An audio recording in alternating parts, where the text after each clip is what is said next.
Участников сегодняшней программы. Прежде всего, это председатель правительства Республики Саха-Якутия Андрей Владимирович Тарасенко. Первый заместитель председателя правительства Республики Саха-Якутия Алексей Засимович Колодезников.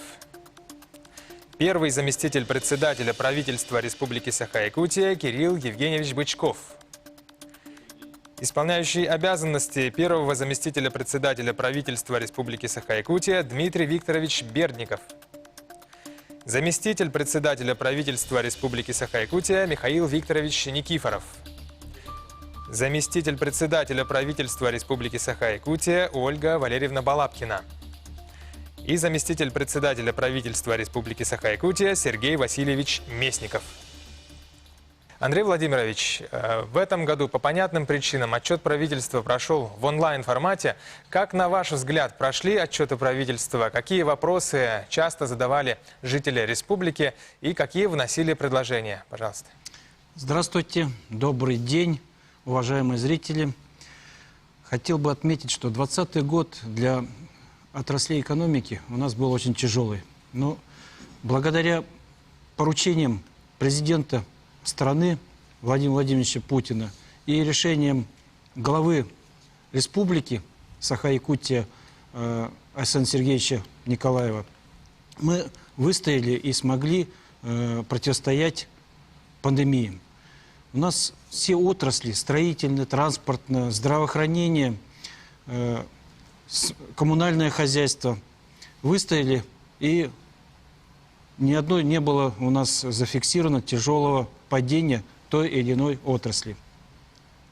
И хочу, пользуясь случаем, поблагодарить всех якутян за ответственное отношение к своему здоровью. Что касается формы отчета правительства, мои заместители, отраслевые министры выходили в прямые эфиры на телевидение с информацией о итогах деятельности правительства за прошлый год, а также ответили на вопросы, интересующие население.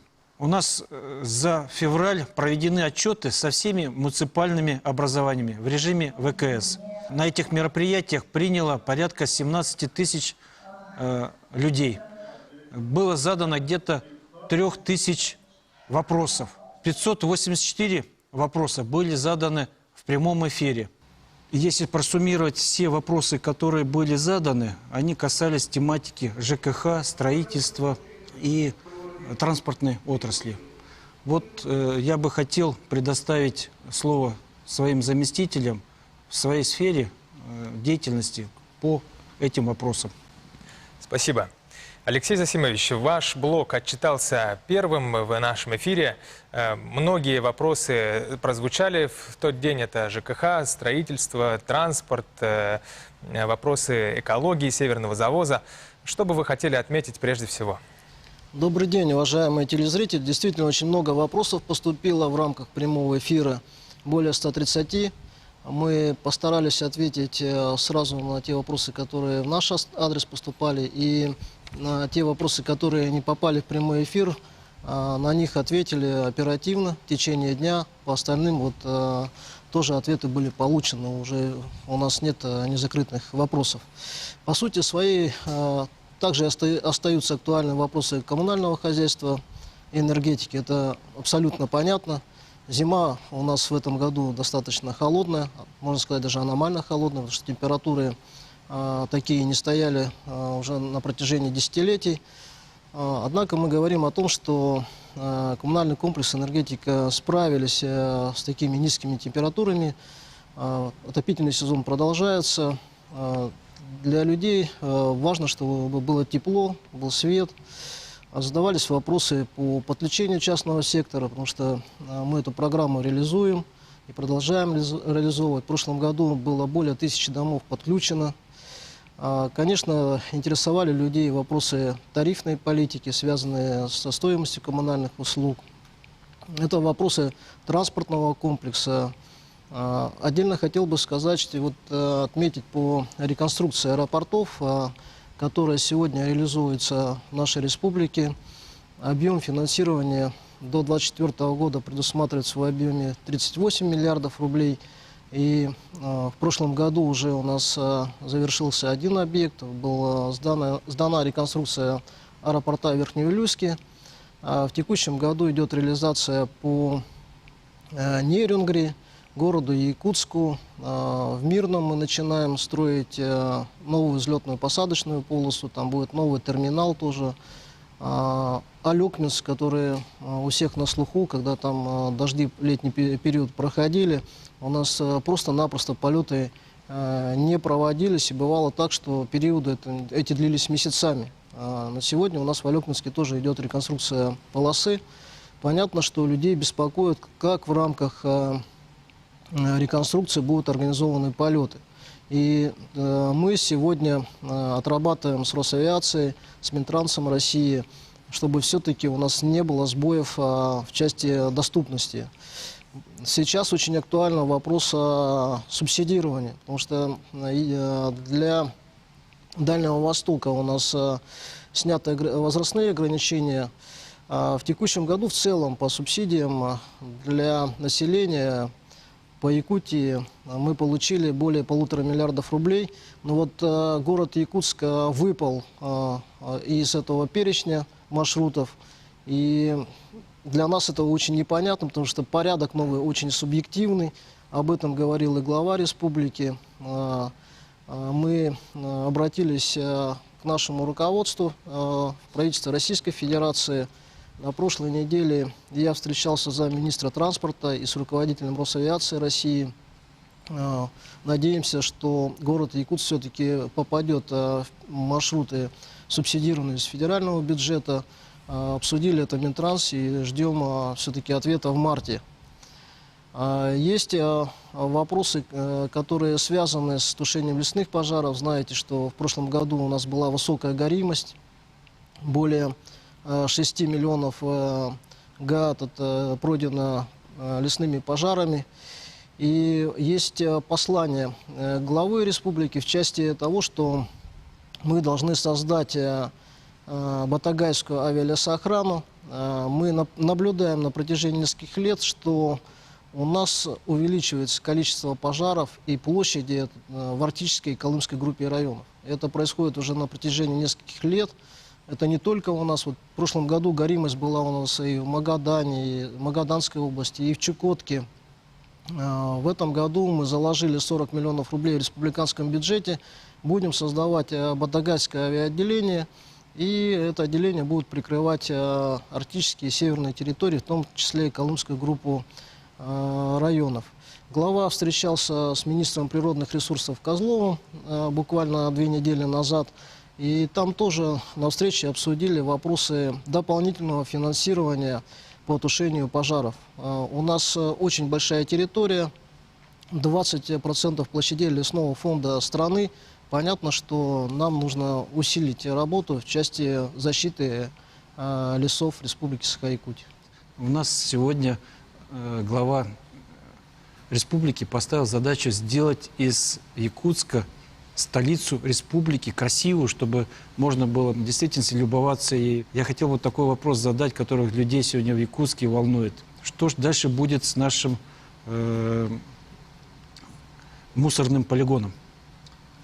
У нас действительно в городе Якутске достаточно серьезная проблема, связана с тем, что полигон на 9-м километре, он по сути своей уже заполнен и переполнен. Для того, чтобы решить этот вопрос, мы в этом году начинаем строительство полигона на 27-м километре. Строить полигон будет ГУП ЖКХ Республики Саха-Якутия. Если вот так взять, да, то по всей России практически такие объекты строятся за счет платежей населения. Но для того, чтобы не допустить роста платежей населения, мы приняли решение взять на себя расходы на бюджет, эту стройку. Также в этом году мы начинаем строительство мусоросортировочной станции. Заключено концессионное соглашение. Объект достаточно большой и тоже дорогой, в пределах 1 миллиарда рублей. И 25% от стоимости этого объекта мы будем финансировать из республиканского бюджета в виде капитального гранта. Такие объекты должны появиться в наших районных центрах. Ближайшие проработки это у нас Мирный, Вилюйск, Нюрба. Мы планируем уже в этом году мусоросжигание применить в отдаленных населенных пунктах, в районных центрах северных арктических территорий. Можно сказать, что процесс идет. Идет, конечно, медленно, но этот год он будет таким знаковым с точки зрения того, что крупные инфраструктурные объекты начнут строиться в городе Якутске. Спасибо. Кирилл Евгеньевич, в ходе эфира с вашим участием часто жители спрашивали по вопросам экономики, строительства, промышленности, занятости населения. На что бы вы хотели обратить внимание, прежде всего, подводя итоги? Ну, прежде всего хочу сказать, что очень активно жители задавали вопросы. Действительно, темы были очень актуальными, и мы в основном получали такие волнующие, проблемные вопросы от жителей по всем тем отраслям, которые находятся под моим кураторством. И, конечно, прежде всего, это темы жилищного строительства, это тема переселения из ветхого аварийного жилья, и это в целом создание комфортной городской среды для жителей нашей республики. У нас самая большая в России программа по переселению. Это более 11% всех аварийных площадей переселяется в республике. То есть, по сути говоря, многие наши населенные пункты строятся заново. И, конечно, это не может не волновать жителей, которые заслуженно на протяжении многих лет ждали, ожидали изменения качественно своих условий проживания. И здесь мы можем сказать, что нами поставлена задача ускорить реализацию программы переселения из ветхого аварийного жилья. И те темпы, которые мы сейчас взяли, позволяют нам с уверенностью сказать, что программа будет завершена быстрее, чем мы планировали. И здесь мы, конечно, делаем все возможные усилия для того, чтобы создавать заранее спланированные, правильно организованные микрорайоны, чтобы поселки обретали новые современные формы. Очень большое значение уделяем градпланированию, созданию архитектурных форм. И, конечно, увязываем все программы, которые на сегодняшний день у нас действуют, в единый комплекс. Я имею в виду и не только сам процесс строительства домов, но это и создание комфортной городской среды. Программа, которая у нас одновременно началась с переселением, и в этом году мы ее еще больше расширяем. В прошлом году у нас 45 дворовых территорий под эту программу подпало и 9 общественных пространств, из них 2 по конкурсу малых городов. Я могу сказать, что ощутимые изменения увидели жители Нерюнгри, Ленска, Якутска. И, конечно, эта программа нацелена не только на наши города, но и на наши села, что очень важно.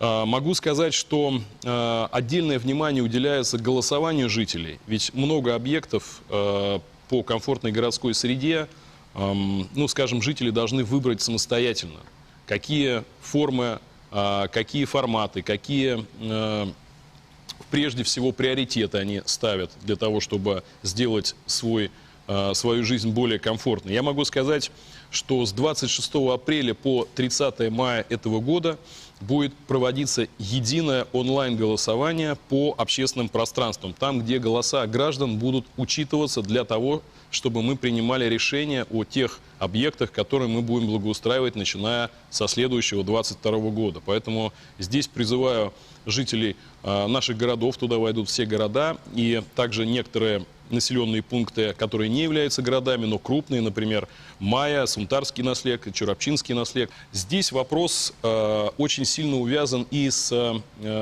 занятостью населения. Мы прежде всего смотрим на то, чтобы у нас население могло участвовать во всех крупных промышленных проектах и устраивать местные кадры в нашу промышленность. Мы знаем, что промышленность – это более 50% консолидированных поступлений в наш бюджет. И это не только наша знаменитая на весь мир предприятия «Алроса», но это и набирающие темп крупные предприятия по добыче нефти, газа, угля, золота и прочих минеральных ресурсов. Отдельную роль мы уделяем процессам промышленной переработки. Вот в этом году мы эту программу также усиливаем, но в прошлом мы знаем, что были введены очень крупные объекты. Инаглинской ГОК, который на сегодняшний момент является одним из самых современных предприятий угольной промышленности. И, безусловно, нам бы хотелось, чтобы в этих предприятиях, в этих проектах было задействовано максимально местное население, наши местные кадры. В прошлом году у нас было трудоустроено почти 9 тысяч кадров, местных кадров в промышленность. В этом году, конечно, мы ставим себе гораздо более высокую планку, но я думаю, что этот процесс, он будет планомерно наращиваться, и наши учебные заведения будут готовить целевым образом те кадры, которые будут применимы, задействованы и необходимы на наших промышленных предприятиях. Ну и, конечно, скажу о тех вопросах, которые жителей волновали и волнуют больше всего, над чем мы работаем и будем делать упор в этом году. Это, например, по программе переселения ветхого аварийного жилья очень многих волнует вопрос компенсации и стоимость компенсационного пакета для тех, кто купил аварийное жилье, когда оно уже было признано аварийным. На сегодняшний момент, к сожалению, жилищный кодекс не позволяет им рассчитывать на полноценные компенсации или на новое жилье, они только получают стоимость сделки по покупке. Глава республики в прошлом году достаточно мощную, плотную работу проводил с федеральными структурами по этому вопросу. Я надеюсь, что в этом году мы сможем эту ситуацию продвинуть и получить результат. Ну вот, в целом, наверное, такой блок вопросов. Я могу сказать, что мы и дальше будем проводить такие открытые мероприятия и прямые линии. Те вопросы, которые у нас не успели прозвучать в прямом эфире. Кстати, было очень много звонков, на которые я потом лично отвечал и перезванивал, меня соединяли с заявителями, и некоторые из них получили прямые ответы уже за рамками нашего эфира. Поэтому я думаю, что члены правительства будут придерживаться этого формата, и, конечно, вы будете получать ответы на вопросы, животрепещущие, волнующие, и за рамками отчета правительства. Спасибо, Андрей Владимирович. Вот Кирилл Евгеньевич, Сергей Васильевич, Кирилл Евгеньевич сказал очень хорошую сегодня идею, что у нас будет большая потребность в кадрах. Нам нужны люди, которые сегодня могли бы выйти на профессиональные вот эти все места работы по стройке. Как у нас учебные заведения готовы сделать такие вот, открыть преобразования по переподготовке кадров? Спасибо. Да, действительно, задача стоит, чтобы наши местные кадры трудоустраивались в нашу промышленную сферу, в сферу строительства, транспорта, связи, энергетики, в другие отрасли. И с этой точки зрения вся система учреждений профобразования ориентирована на подготовку специальностей. Сегодня в рамках национального проекта образования создаются мастерские, обновляется материально-техническая база учреждений профобразования. Если мы в 2020 году на создание мастерских получили федеральное финансирование 118 миллионов рублей, то уже на 2021 год мы ожидаем поступления и направления на эти цели финансирования на более 200 миллионов рублей. И в рамках этого будет создано 28 мастерских по учреждениям профобразования в наших муниципальных районах. И мы понимаем, что без улучшения в целом материально-технической базы учреждения профобразования нам невозможно достичь эту задачу. Мы наблюдаем ежегодно рост количества людей, которые желают поступить в учреждение профобразования по наиболее востребованным специальностям. И для этого определен перечень специальностей, около 50. И по многим из них наши учреждения готовят специалистов для поступления на работу в сферу промышленности, производства, транспорта, связи, ну и другие отрасли. Кроме того, мы в рамках федеральных контрольных цифр приема получаем финансирование из федерального бюджета на поступление в высшие учебные заведения, которые расположены на территории Республики Саха-Якутия. И на 2021-2022 учебный год мы ожидаем прием на около 5000 специальностей с финансированием из федерального бюджета. Я думаю, что благодаря работе учреждений профобразования, повышению качества в этих учреждениях будет продолжена работа по приему и подготовке специальностей. Кроме того, в прошлом году мы создали профессиональный центр опережающей профессиональной подготовки, который будет готовить специалистов, мастеров по краткосрочным курсам и направлять на работу на строительную сферу и другие специальности. Эта система уже работает, и на 2-3 месяца мы набираем людей и готовим специалистов. Спасибо. Вот, Кирилл Евгеньевич, вот много у нас республика аграрная, и самое главное звено – это у нас села. Когда у нас все-таки ипотека в селе заработает? На самом деле вопрос крайне важный, действительно, и есть у нас программа «Сельская ипотека». Прежде всего, есть ряд ограничений по местоположению. Мы на сегодняшний момент хотим максимально расширить эти рамки для того, чтобы развивалась именно сельская ипотека, чтобы у нас не было, ну, скажем, перекоса в сторону больших населенных пунктов, которые и так достаточно активно и живо развиваются, но и для того, чтобы были доступны новые дома для наших сельчан. Вообще индивидуальное жилищное строительство, ИЖС, это один из приоритетов развития строительного комплекса на ближайшие перспективы. Мы планируем создание таких специальных комплексов, поселков, где мы будем заранее организовывать всю необходимую инфраструктуру, магистральные сети, дороги. Также очень важно, конечно, и контролировать стоимость квадратного метра, стоимость жилья. Это комплексная задача для нас. Мы сейчас работаем и с оптимизацией логистических цепочек для того, чтобы транспортные издержки были как можно меньше. И, как отметил Андрей Владимирович, огромное количество запросов поступает именно от жителей села. Это для нас очень позитивный сигнал. Это значит, что жители хотят оставаться в селах, хотят заниматься сельским хозяйством. Поэтому наша задача создать для этого все возможные условия. Спасибо. Дмитрий Викторович, переходим к вам. В нашем эфире в программе «Якутия Лайв» в середине февраля вы выступили в этой программе. Речь шла о строительстве моста через Лен, об этом грандиозном проекте. Что известно на сегодняшний день по самой ожидаемой стройке в Якутии? О чем вы хотели сказать сегодня? Действительно, поступило после моего отчета, такого краткого выступления, анонса, можно сказать, информационно, поступило очень много вопросов и в мои личные сети, и в правительство. Людей интересует тема, в какой стадии находится строительство, куда мы движемся, когда будет реализован проект. Я хотел бы нашим телезрителям вкратце сегодня еще раз напомнить, что действительно усилиями нашего главы Александра Сергеевича Николаева проект сегодня уже находится в решающей стадии. Это первый этап, подготовительный этап оформления документации в экспертизе, который завершится в марте месяце. Это обязательный выход на строительную площадку с подготовительными работами в этом году, как и было запланировано. И идет, так сказать, дошлифовка последних элементов финансирования, связанных с капитальным грантом. Капитальный грант – это 54 миллиарда рублей, из которых 47,9 миллиардов, я напоминаю, эти цифры уже, это финансирование федеральное, 6,4 миллиарда республиканское финансирование. Кроме того, 27 миллиардов – это внебюджетные источники, которые сегодня тоже подтверждены. И вы помните, что 13 января было подписано соглашение с ПАО «Сбербанк». Это финансирующая организация, структура федеральная, которую представлять, наверное, нашим телезрителям не имеет смысла. Что касается распределения нагрузки на бюджет, то она остается неизменной, как и было представлено в заявке республики.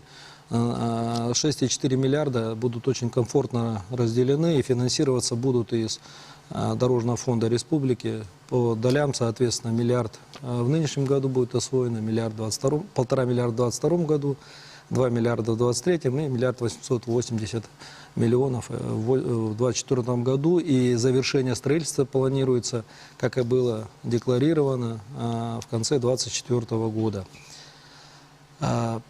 Вот в общих чертах это, я напомнил, то, что касается реализации проекта. Еще раз хочу подчеркнуть, что проект сложно переоценить не только для Якутска, но и для всей республики, для всей Восточной Сибири и районов Крайнего Севера. Это серьезный инфраструктурный объект, который, вот как сегодня мои коллеги уже сейчас доложили, в развивающейся, динамично развивающейся республике Саха-Якутия займет свое достойное место как крупный инфраструктурный узел. И я уже не говорю о том, что серьезный мультипликативный эффект, который будет сопровождаться после ввода моста, он нам по расчетам экономистов, которые сегодня представлены, в том числе и правительство, на всем этапе жизненного цикла достигнет порядка, сказать, по разным оценкам, 200 миллиардов. Это, безусловно, комфортная составляющая для развития бизнеса, это рабочие места, не только на этапе строительства. Я напоминаю, что у нас готовится меморандум с нашими партнерами, согласно которому мы рассчитываем на трудоустройство наших жителей нашей республики. Это будут и рабочие в субподрядных организациях наших республиканских, которые будут привлечены для комплексных работ. Это будет индивидуальное трудоустройство. Вот мой коллега Сергей Васильевич очень, сказать, подробно коснулся этой темы, что у нас сегодня существуют профтехкомбинаты, где можно будет улучшить свою подготовку, повысить квалификацию и, сказать, включиться в общий процесс. Ну, я вкратце, сказать, еще раз прошелся так крупными мазками по проекту. Хотел бы заверить наших телезрителей, что работа ведется, работа серьезная, работа важная, и она находится на контроле и правительства Российской Федерации, нашего президента, ну и, конечно же, главы нашей республики.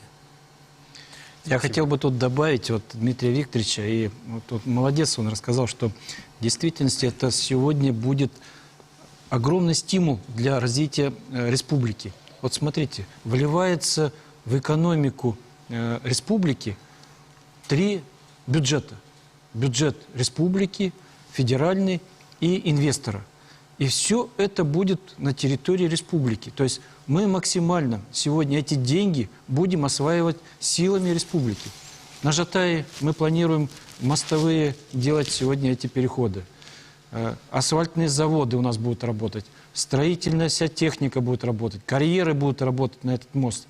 То есть все деньги, которые сегодня... Даже пищевой блок будет кормить этих людей, которые будут работать на мосту. Понимаете? То есть представляете, какой комплекс услуг сегодня будет работать в республике, строя этот мост. И глава еще раз подчеркивает, говорит, это наш мост, это наши компании должны работать на этом строительстве моста, потому что это наши деньги. И мы должны, как бы субсидируем, даем возможность сегодня поднять состояние и рабочие места для наших компаний. Поэтому вот здесь эффект будет очень большой и хороший. В действительности мы сейчас занимаем позицию и готовим эти меморандумы и задействуем только наши сегодня силы. Как говорят, деньги из республики не должны уйти. Они должны работать в республике. Спасибо. Далее Михаил Викторович Никифоров. На эфире с вашим участием много задавали вопросы про сельское хозяйство, по предпринимательству, по развитию Арктики. Что бы вы хотели добавить и отметить прежде всего? Спасибо, Влад. Добрый день, уважаемые жители нашей республики. Да, действительно, в ходе прямого эфира курируемый мой блог, моим блоком поступило очень много вопросов, более 90 вопросов. Из них добрая половина практически поступила по линии сельского хозяйства. Значит, у нас сельское хозяйство очень такой стратегический, значит, стратегическое направление, где завязано очень много наших сельчан. Это первое. Второе, конечно же, я ожидал очень много вопросов по линии малого и среднего предпринимательства и туризма, развития туризма. Здесь у нас в республике планируется очень много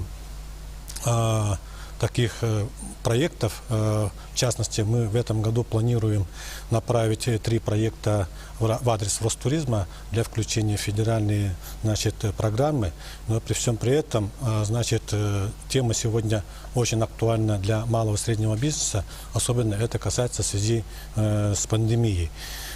Третий блок вопросов, это, конечно же, касается вопросов ветеринарной службы.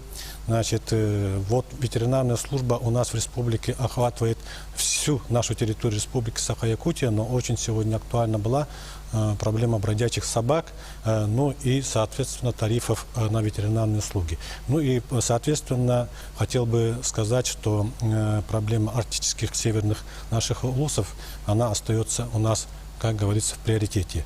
Я бы хотел бы сказать, что после проведения, значит,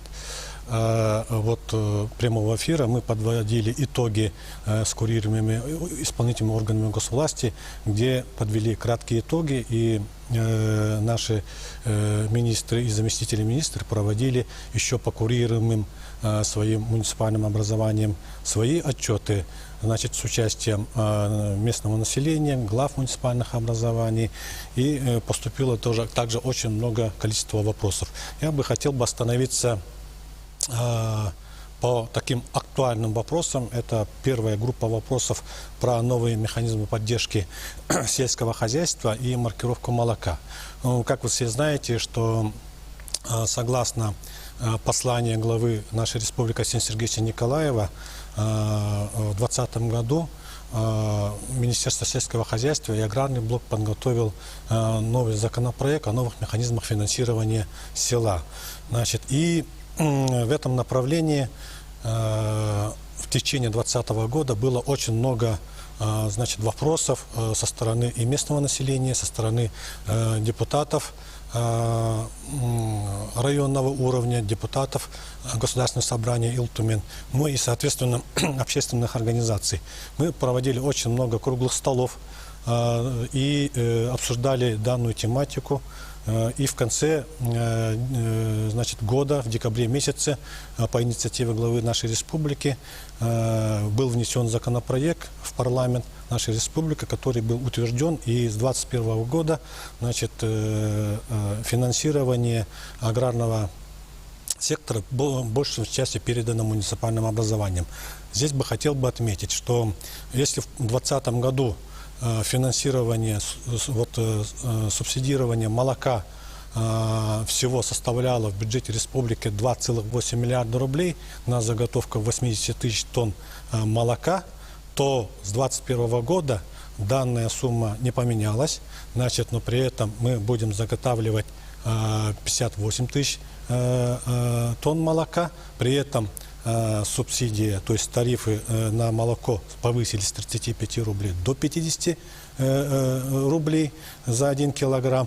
Ну и здесь еще бы хотел бы добавить, что дополнительно будем субсидировать маточное поголовье лично подсобных хозяйств.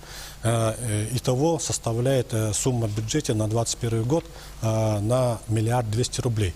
Получается, что в 2021 году практически увеличивается на 30% субсидирование сельхозтоваропроизводителей, значит, ну, практически на 30%. Эти деньги напрямую поступают непосредственно нашим сельчанам. Я бы здесь хотел особо отметить. Второе, вопрос о маркировке молока, которое буквально в этом году должно быть введено уже окончательно. 15 декабря 2020 года вышло постановление правительства Российской Федерации, и сразу же вышло распоряжение правительства Российской Федерации о маркировании молочной продукции. Здесь хотел бы отметить, что она вводится поэтапно, с 20 января она уже началась. Значит, к 1 июля маркирование уже должно быть готово, и оно должно быть введено в части сырной продукции, мороженого. К 1 сентября должно быть уже все готово молочной продукции со сроком хранения более 40 дней, и к 1 октября молочной продукции со сроком хранения менее 40 дней. То есть, получается, до конца текущего года все производители молочной продукции должны перейти вот в честный знак и приобрести оборудование и начать маркировку, значит, своей продукции.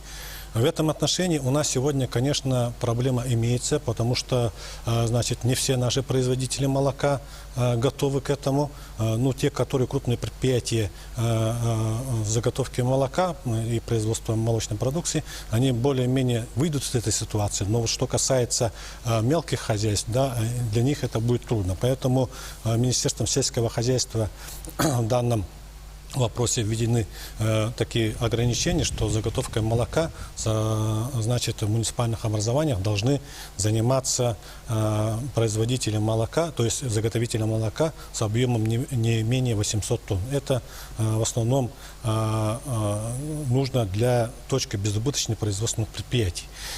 И вот вопрос о том, что по маркировке хотел бы еще добавить, что для крестьянских фермерских хозяйств, которые непосредственно сами реализовывают свою продукцию, для них данное время, ввод в действие данного нормативно-правового акта, значит, исчисляется 1 декабря 2022 года. Поэтому те крестьянские фермерские хозяйства, которые собираются сами продавать свою продукцию, для них это время, вот то, что я сказал, 1 декабря 2022 года. И второй вопрос, весьма актуальный, который требует сегодня тех или иных решений, это, естественно, вопрос продовольственного обеспечения арктических районов. Ну, в течение 2020 года этот вопрос стоял очень так,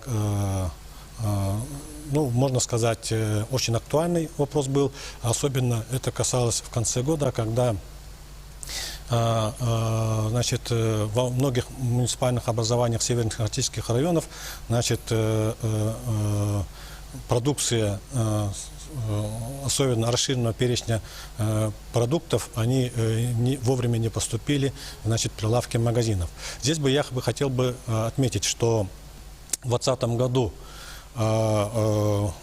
предприятием Якутапторг, акционерным обществом Якутапторг, было доставлено в северные арктические районы двойной объем, значит,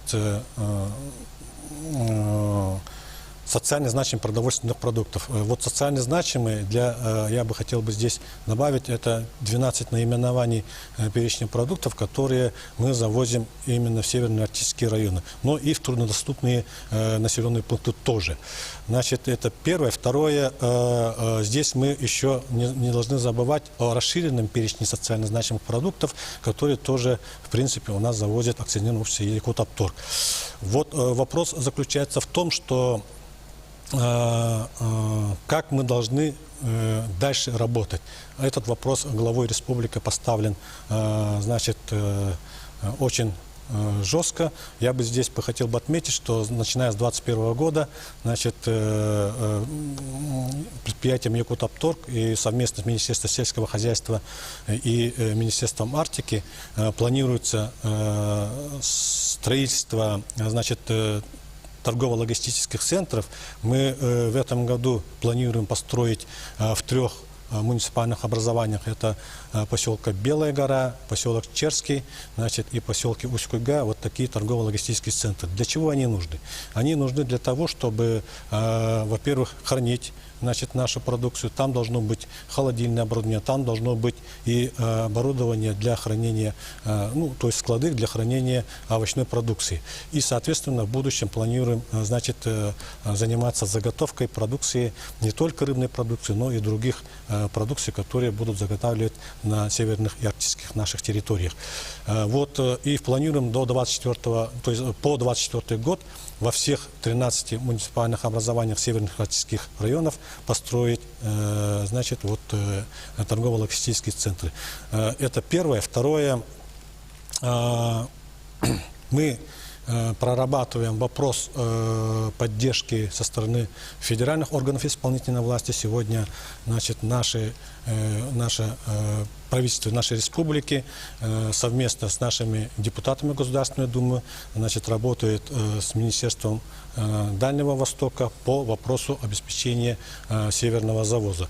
И здесь у нас есть свои наработки, но при всем при этом хотел бы отметить, что, значит, в Российской Федерации основной вопрос именно северного завоза стоит именно вот в Республике Саха-Якутия, ну и в нескольких субъектах Российской Федерации. Поэтому вопрос очень серьезный, и мы в этом направлении сегодня стараемся, значит, свои вопросы, чтобы наши вопросы достигли высшего руководства нашей республики. Михаил Викторович, вот Александр Сергеевич очень много ездит по республике, встречается с фермерами. Многие фермеры вот имеют хозяйство свои, там 50 коров, 100 коров. И многие ему говорят о том, что ситуация такова, что я, говорит, больше мог бы иметь, но нету сегодня кормовой базы. Очень дорогая кормовая база. Как мне сегодня поднять это хозяйство? Я еле это сегодня, говорит, хожу это сено там чуть ли не по миллиметру там скашиваю и ищу это все, потому что сегодня мы достигли предела в кормовой базе. И если мы хотим увеличить поголовье, нам нужно сегодня решить что-то с кормовой базой. Да, это очень сегодня актуальный вопрос. Я бы хотел бы здесь добавить, что Алексей Сергеевич, когда подписал свой указ в 2018 году о стратегических направлениях сельского хозяйства, имел в виду как раз и развитие сельскохозяйственного производства на местах.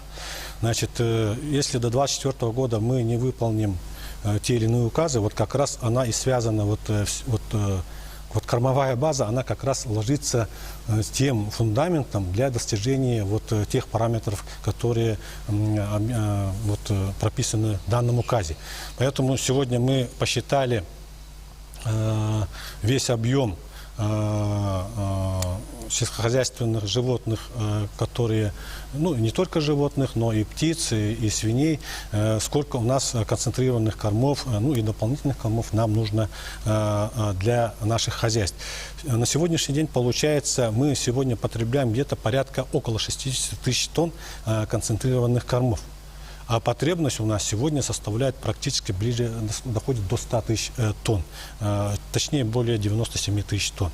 И что мы должны делать? У нас сегодня, конечно, есть, во-первых, развитие отрасли кормопроизводства, она у нас по линии Министерства сельского хозяйства в последние годы очень успешно развивается.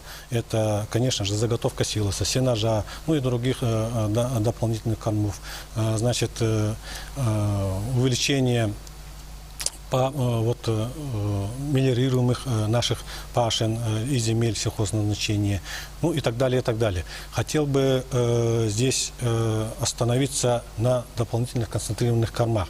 До недавнего времени, если точнее быть, до 2018 года, у нас в республике работало предприятие «Сахазернопродукт», которое выпускало, значит, комбикорма для нужд нашей сельскохозяйственной промышленности, да, и объем производства данного предприятия составляло всего где-то порядка, ну, если мне память не изменяет, в среднем от 12, максимум до 15 тысяч тонн. И этого, конечно, количества очень мало, она недостаточна. То, что я озвучил, это составляет всего 20-30%. А если мы должны достигнуть тех или иных объемов параметров указа главы республики, то мы должны, конечно же, выйти на намного более большие объемы. Вот что касается Хаптагайского комбикормового завода, который сегодня у нас сегодня находится на стадии банкротства, и сегодня хотел бы отметить, что данное предприятие, ну, данное оборудование, которое находится в этом заводе, она практически изношена на 90%. И дальнейшая работа данного завода в том виде, который она сегодня имеет, она практически не актуальна. Поэтому вопрос стоит о дальнейшей реконструкции или дополнительной какой-то приобретению каких-то дополнительного оборудования, в том числе. Это первое. Второе, значит, мы сегодня изучаем рынок Амурской области. Почему? Потому что Амурская область сегодня имеет земель сельхозназначения для более 1 миллиона гектар. И непосредственно сегодня обеспечивает и Китайскую Народную Республику, и соседние наши субъекты Российской Федерации своими зерновыми продуктами, в том числе комбикормами. И вот в этом отношении, значит, стоит задача совместно с Амурской областью, с другими инвесторами и так далее, мы хотели бы тоже производить свою продукцию концентрированных кормов на территории Амурской области, потому что вся база находится там. Значит, и здесь задействовать, конечно же, наш сахарозернопродукт. Здесь пока идет изучение. В принципе, все у нас возможности для этого имеются. Вопрос заключается в том, что надо, конечно, в первую очередь искать инвесторов. Это первое. Второе, значит, мы должны привлечь не только инвесторов, но и самое главное, чтобы наши сельхозники, значит, покупали данную продукцию. Продукция сегодня очень востребована. Вот некоторые наши селяне говорят о том, что комбикорма стоит очень дешево. Это не очень дорогие и по качеству не очень отвечающие сегодня требованиям комбикорма, которые поставляются частными предприятиями, а сегодня стоит вопрос о научном подходе для производства данного комбикормов. Для каждого направления, в том числе для КРС, для свиней, для птичьего, должна быть своя, значит, норма, свои рецепты, и мы должны это соблюдать. Поэтому такой подход сегодня нам изучается, Андрей Владимирович, и надеемся, что в ближайшее время данный вопрос мы, как говорится, подготовим и внесем на рассмотрение руководства нашей республики. Ольга Валерьевна, ваш отчет, помимо курируемых вами направлений, прежде всего, понятно, касался борьбы с коронавирусом и мер поддержки населения республики. Какая работа будет продолжена в этом году? Добрый день, уважаемые жители Республики Саха-Якутия, добрый день, земляки. Да, действительно, в этом году отчет по социальной сфере прошел в 2 направлениях, как в отчете работы правительства по социальному направлению, так и отчет за работу оперативного штаба, который был создан в связи с принятием указом главы Республики Саха-Якутия о режиме повышенной готовности на территории республики в связи с распространением новой коронавирусной инфекции. За период отчета во время телевизионного эфира поступило порядка 117 вопросов, 84 из которых поступили во время самого эфира. Оставшаяся часть поступила через новую систему OneClick, которая и опробовала себя впервые и достаточно успешно на этом отчете правительства. Безусловно, помимо коронавирусной инфекции и ее распространения, и когда снимутся ограничительные меры, граждан республики волнуют наши вопросы, которые касаются сферы здравоохранения, в частности, доступности первичной медико-санитарной помощи, которая оказывается на территории республики. И, конечно же, тех мер, которые будет принимать или принимает правительство республики в целях государственной поддержки лиц, которые прежде всего связаны с, конечно же, поддержкой наших семей с детьми. Но необходимо обратить внимание, что в соответствии с посланием президента страны Российской Федерации, которое было практически год назад, достаточно четко президент страны определил, что мы должны обеспечить первичной медико-санитарной помощью все населенные пункты всей Российской Федерации, в которой проживает начиная от 100 человек. Поэтому в 2020 году мы в полном объеме закрыли объем и создали соответствующие фельдшерские пункты и фельдшерско-акушерские пункты в маленьких населенных пунктах. В части непосредственно населенных пунктов, в которых проживает до 100 человек, в этом году защищена в рамках программы национального проекта здравоохранения, программа, направленная на осуществление этой помощи с помощью мобильных медицинских комплексов. Соответствующие соглашения уже подписаны. Конечно же, большое направление нами было в этом году проделано и связано со строительством новых фельдшерско-акушерских пунктов, врачебных амбулаторий. Ну и второе направление, которое было большим и огромным, и определенной нагрузкой легло, это оказание в проактивном режиме социальной помощи нашим гражданам. Гражданам различных категорий, которым как понадобилась помощь материальная во время коронавирусной инфекции, во время пандемийных ограничений, так и граждане, которые являются по своему статусу, по своему социальному положению, получателями социальных услуг. И в этом отношении на самом отчете мы обращали внимание, что скоординированность действий как федеральных органов государственной власти, так и республиканских органов государственной власти по доступности именно социальной помощи через проактивный режим, который заключался лишь только в подаче одного заявления. Все остальные справки собирали специалисты наших управлений социальной защиты. Он показал свою жизненность. И уже на настоящий момент данная форма так и далее будет продолжаться в целом при назначении всех социальных выплат и пособий. Говоря о планах на 2021 год, конечно же, прежде всего необходимо сказать о тех планах, которые исходят из базовой программы сегодня о реконструкции и модернизации здравоохранения. Это программа, утвержденная на 5 лет, программа модернизации первичного звена здравоохранения в Российской Федерации и, соответственно, в Республике Саха-Якутия. В целом на 5 лет мы утвердили 12 миллиардов рублей, которые пойдут как на строительство, соответственно, нашего центральных районных больниц. За 5 лет будет построено 12 новых центральных районных больниц. На реконструкцию и капитальный ремонт фельдшерско-акушерских пунктов, врачебных амбулаторий, а также, соответственно, на обновление и модернизацию медицинского оборудования, которым должны быть оснащены наши учреждения здравоохранения. В этом году запланирована программа, построена таким образом, чтобы в первый год начать строительство и основную сумму денег все-таки направить на строительство тех объектов, которые на настоящий момент были готовы как в проектном отношении, так и, соответственно, урегулированы все вопросы по разрешению ряда ситуаций.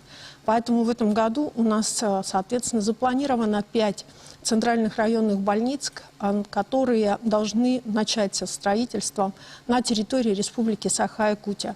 У нас к ним относится Вилюйская центральная районная больница, в первую очередь. Это достройка уже существующего корпуса, стройка которого была начата, и, соответственно, работа продолжалась и в прошлом году. И сейчас мы, соответственно, благодаря программе здравоохранения это продолжим.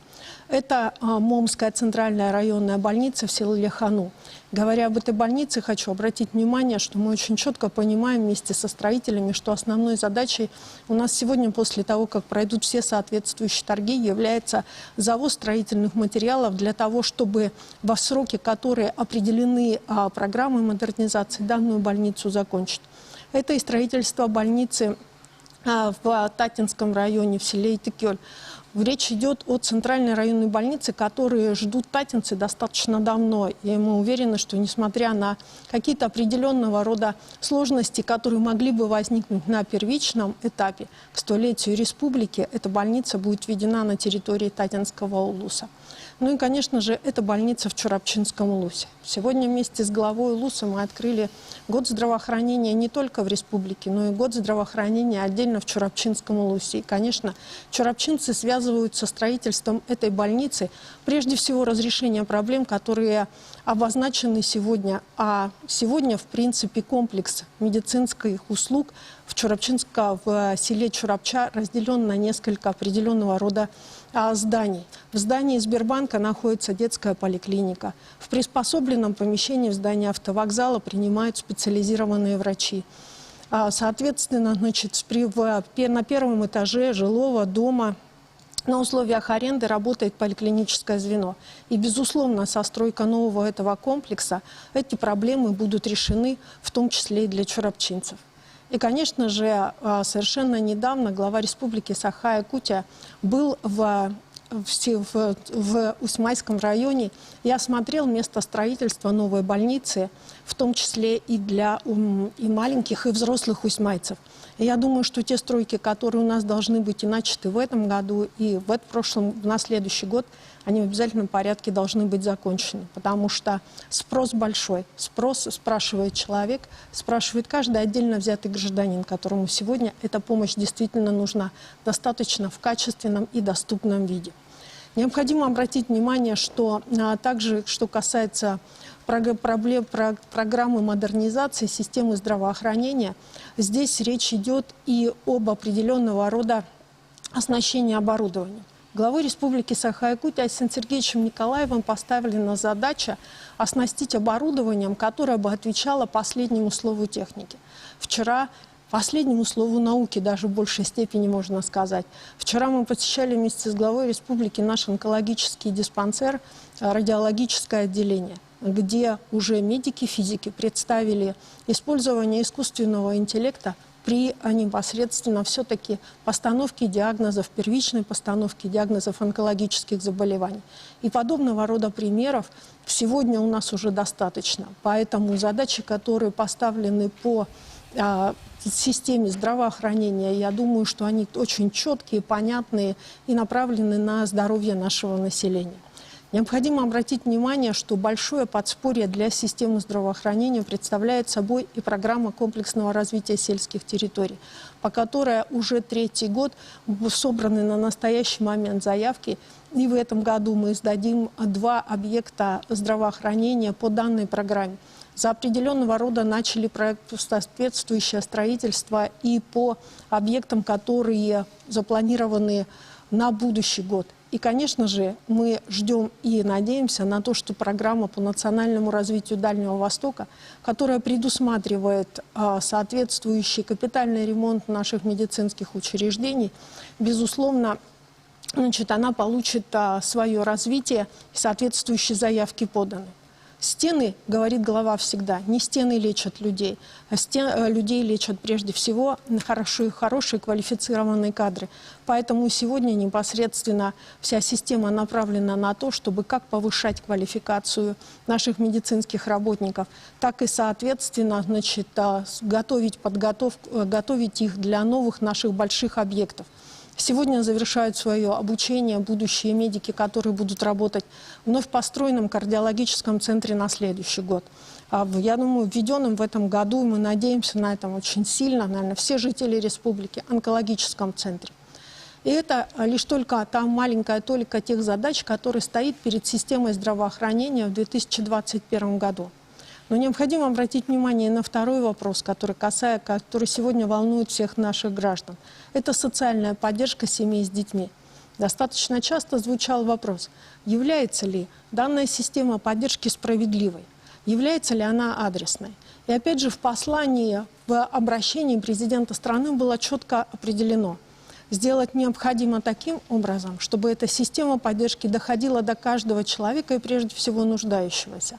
В связи с этим соответствующие изменения будут внесены с 1 апреля 2021 года, когда будет начат прием заявок для определенного рода категорий семей с детьми, чей жизненный доход, чей семейный доход, соответственно, зависит от и в основе которого лежит прожиточный минимум. Сегодня, если ранее непосредственно помощью пользовались непосредственно все семьи с детьми, у которого доход составляет чуть меньше прожиточного минимума, то сегодня происходит четкая дифференциация. И, соответственно, 3 категории выплат будут осуществлены в зависимости от того, какой доход есть у семьи. И опять же, на настоящий момент все наши учреждения социальной защиты готовы к тому, чтобы работать в проактивном режиме. И если ранее в пандемийный год, 2020 год, мы собирали для того, чтобы осуществить выплаты, наши сотрудники собирали 19 различного рода, около 20 документов, то сегодня тех документов, которые мы будем собирать и обрабатывать для того, чтобы начислить выплату, составляет порядка 60. Но я уверена, что мы с этим справимся и совершенно спокойно также осуществим все выплаты, в которых нуждаются наши граждане. Наверное, это базовые вопросы, которые сегодня непосредственно волновали людей во время отчетов, но и социальная сфера всегда открыта для вопросов, как в социальных сетях, так и в инстаграме главы, и, соответственно, готовы отвечать на все вопросы всегда. Ольга Валерьевна, вот у нас поручениями президента страны и решениями, указами главы республики приоритетной задачей ставится социальная политика. Вот я увидел, что вы создали и ваша инициатива в части создания социальной карты. Вот хотел, чтобы вы рассказали об этом фрагменте. Да, Андрей Владимирович, спасибо большое за вопрос. Да, действительно, этот вопрос, он сам по себе возник не просто так. Тогда, когда мы с вами перед назначением вас на должность председателя правительства обсуждали этот вопрос вместе с депутатами парламента, то они высказали о необходимости, высказали свое пожелание о необходимости создания такой системы, которая позволила бы нам в цифровом порядке все-таки часть услуг получать. И к таким услугам, безусловно, относятся услуги, направленные на получение социальных льгот разным категориям. Как и было поручением председателя правительства, поддержанное главой республики, согласованное с депутатами, на настоящий момент мы разработали и утвердили концепцию единого цифрового сервиса. Это был первый этап. И, соответственно, на первом этапе все льготные категории граждан, они перейдут у нас, соответственно, на обслуживание по социальной карте. Сама по себе социальная карта, она коснется различного рода отраслей, вообще всей жизнедеятельности как таковой, в которой мы сможем получать все жители республики. И называется она так «Социальная карта якутянина». Мы сможем получать определенного рода, собирать там свои льготы, непосредственно собирать там, определенного рода бонусы от тех или иных организаций, которые будут являться партнерами выпуска этой социальной карты. И если сейчас эта социальная карта будет касаться лишь только некоторое время только льготных категорий, которые являются классическими льготополучателями по линии Министерства труда и социального развития, то на втором этапе эта социальная карта, безусловно, будет являться и необходимой и может использоваться любым гражданином нашей республики, помимо тех, которые относятся к льготным категориям.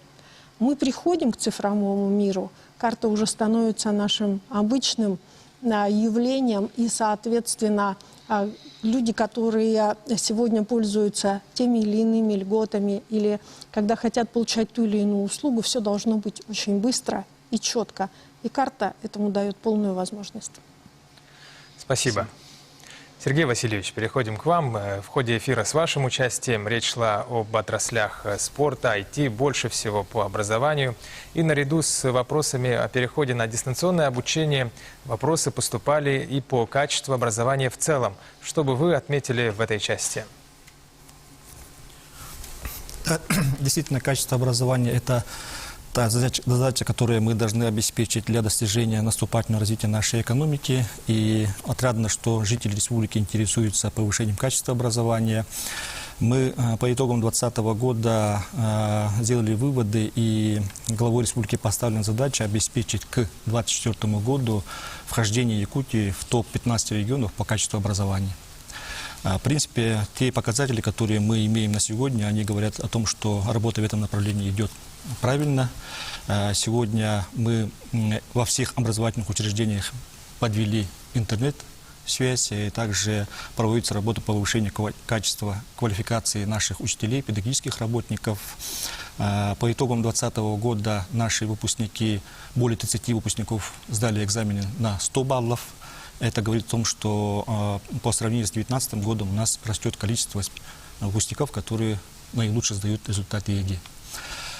По 2021 году также в рамках национального проекта стоит задача по обновлению материально-технической базы наших школ, по повышению качества связи, по улучшению учебников. И в рамках национального проекта образования также проводится работа по подготовки учебников по всем предметам. Необходимо отметить, что по итогам 2020 года республика была отмечена о том, что с дистанционным образованием республика справилась, и мы были отмечены в числе 5 регионов, которые справились с этой задачей, в том числе Москва, Московская область, Республика Саха-Якутия обеспечили одномоментный переход на дистанционную форму обучения. Это говорит о том, что наши учителя, наши дети были готовы к использованию различных информационных ресурсов, и, соответственно, качество связи, интернете была на должном уровне. Спасибо. Я хотел, Сергей Васильевич, еще вот задать вопрос. У нас в душе у каждого якутянина быть первым, сильным, бороться за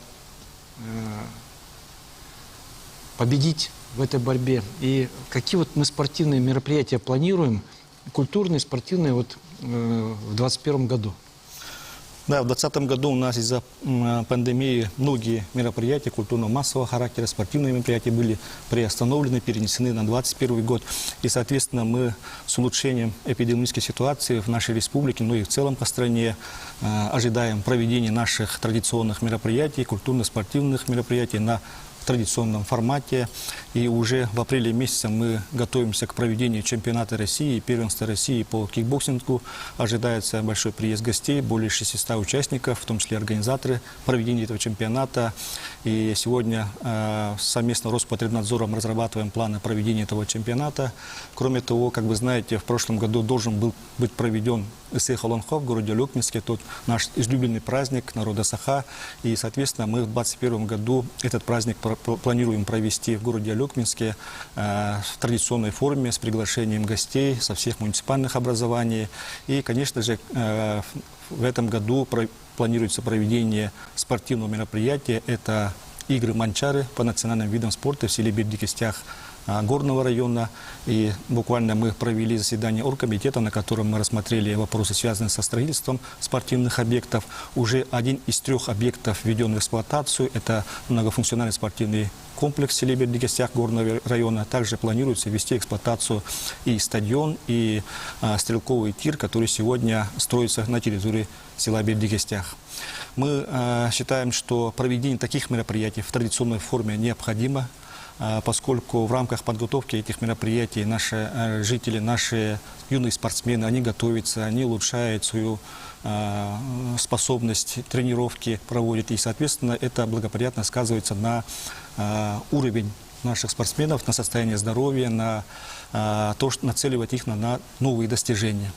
И очень надеемся, что ситуация будет благоприятствовать, и мы проведем наши соревнования в традиционном формате.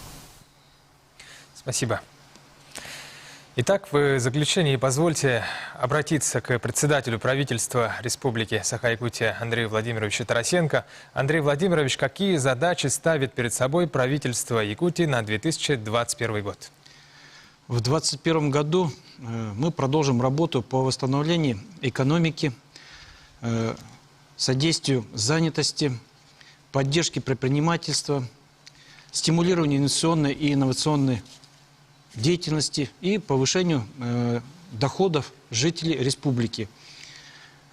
Для нас ключевыми задачами остаются это выполнение национальных проектов, которые обозначены президентом страны, исполнением указов и послания главы республики.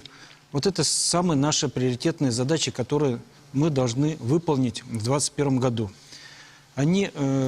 Эти задачи направлены на повышение качества жизни в республике. Ну и, соответственно, вот представьте себе, по национальным проектам мы получим федерального финансирования порядка 30 миллиардов. То есть у нас в результате решений национальных проектов будет построено порядка 49 объектов.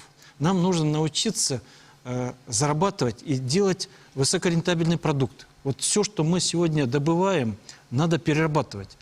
Перерабатывая, мы будем получать хороший рентабельный продукт, и, соответственно, с этого продукта налоги. Они будут намного выше, чем мы продаем эти полезные ископаемые кому-то другому. Вот это наша самая главная задача. Обозначиться, научиться делать, выращивать и создавать. В сельском хозяйстве мы должны сегодня создать кормовую базу свою, чтобы наши субсидии, которые мы даем, нашу поддержку сельскохозяйственникам, не уходили из региона. Теперь важно, конечно, нам и восстановить наши реки. Реки, то есть пополнить рыборазводными заводами, создать, заняться, наконец-таки, дноуглублением, потому что, смотрю, много жалоб у людей, у жителей республики, что река сегодня наносит ущерб. Ущерб жилищам, ущерб убирает кормовую базу, то есть там, где есть сено сегодня. И ее надо чистить, ее надо приводить в порядок. Уже много лет этим не занимались. Техника старая. Вот поэтому еще раз я подчеркиваю, что глава правильно сказал о том, что надо, и президент нам дал деньги, чтобы создать свою судоверфь.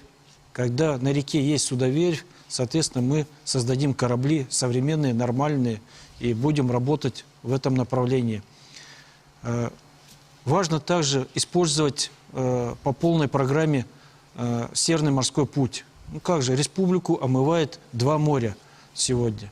И мы имеем сегодня порты речные, река, море, которые еле еще, может быть, в советское время были построены и сделаны. Все старое, все убитое. Сегодня даже туризм у нас настолько плохо выглядит, потому что куда по реке повезешь? Вот купили мы 2 сегодня метеора. Причалов нету. Где высаживать, как делать? Вот это сегодня нам нужно сделать. И много сделать в этой части. Готовим запуск железнодорожного сообщения с соседними регионами. Сегодня у нас налажено направление с Иркутском. Сейчас мы готовим летом первый состав, пойдет у нас железнодорожный в город Владивосток. Большие задачи у нас стоят с привлечением федеральных средств на модернизацию аэропортов. Сегодня мы делаем реконструкцию в Якутске, в Нерюнгри. Планируем задействовать малую авиацию и заказали новые самолеты для того, чтобы пополнить авиапарк для наших авиакомпаний. В легкой промышленности планируем закупить оборудование и заняться переработкой шкур. Сегодня очень важно восстановить зверофермы, которые были утрачены. Предстоит нам усовершенствовать северный завоз. Для этого мы делаем новые торгово-логистические центры, в которых будем делать склады для того, чтобы делать систему накопления и дальнейшего по логистике трансляции этого груза в улусы северные. Глава республики собрал хорошую команду, я считаю, что и нам это под силам, и мы это сделаем вместе с вами, жителями. Что я еще хотел сказать? Конечно, одна из задач у нас стоит сегодня и молодежь. Нам нужно свою молодежь поднять, дать возможность, чтобы она жила здесь, не уезжала, чтобы здесь у нее была работа, дом, дети здесь росли. Поэтому мы сегодня хотим тоже помочь молодежи. Вот делаем праздник, фестиваль молодежный, в котором хотим показать, заявиться о том, что у нас очень сильная, талантливая здесь молодежь. Мы кульминацию сегодня делаем этого праздника. Это подъем подснежника. И вот эта сила выхода из-под льда подснежника, который расцветает и показывает, насколько у нас красивые наши дети, талантливые дети, наши бриллианты. И поэтому мы вот хотим показать эти таланты, создаем площадки многие здесь в части этого праздника, чтобы каждый показал и раскрыл этот талант, и на всю страну показал, что у нас здесь сила сегодня, таланты здесь. И администрация президента поддержала, потому что на Дальнем Востоке это будет такой интересный, правильный праздник, покажет в действительности единство нашей молодежи. Отдельное спасибо вам, жители республики, за инициативу, за предложение, за участие. И хочется всем пожелать новых успехов в развитии нашей республики. Якутия вперед! Спасибо. Я благодарю председателя правительства Республики Саха-Якутия Андрея Владимировича Тарасенко и всех его коллег за работу в эфире. На этом мы завершаем серию эфиров, посвященных отчету правительства Республики Саха-Якутия за работу за 2020 год. Меня зовут Влад Давыдов. Прощаемся с вами. До свидания.